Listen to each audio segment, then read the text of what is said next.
So this is a narration from Mu'adh bin Jabal radiallahu ta'ala anhu, where the Prophet, peace be upon him, is commenting on the du'as of other people. So this is a great lesson for us into the do's and don'ts of du'a. Then the Prophet ﷺ heard a man making a du'a. Allahumma inni as'aluka as-sabr. Oh Allah, I ask you for patience. I've gotten asked this question many times. Can I ask Allah for patience?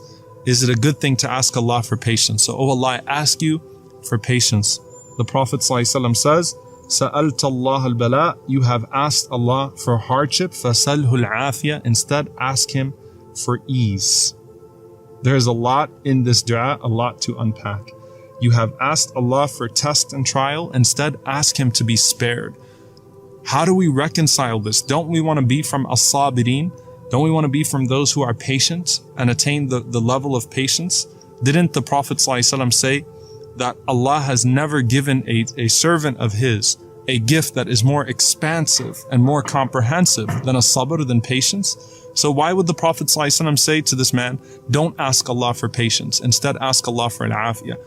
The Prophet ﷺ was referring to a specific context. It's not about asking Allah for the quality of patience, which is a great quality to have, or the station of the patient, which is a great station to have. But in this situation, when you're going through a hardship, instead of asking Allah to give you patience in the hardship, ask Allah to remove the trial and demonstrate patience in your very being.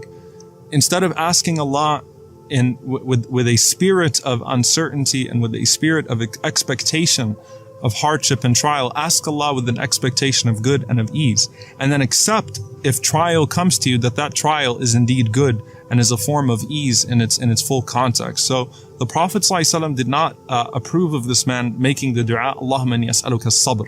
Oh Allah, I ask you for patience. Instead, the Prophet ﷺ taught us to ask Allah for afiyah, to ask Allah to be spared, and then to take with grace and patience whatever comes our way. So may Allah subhanahu wa ta'ala grant us the quality of sabr and grant us the station of as-sabirin, but may Allah subhanahu wa ta'ala grant us al-afiyah, grant us pardon and forgiveness, and allow us to be spared in this life, and grant us the best of this life and the next. Allahumma ameen.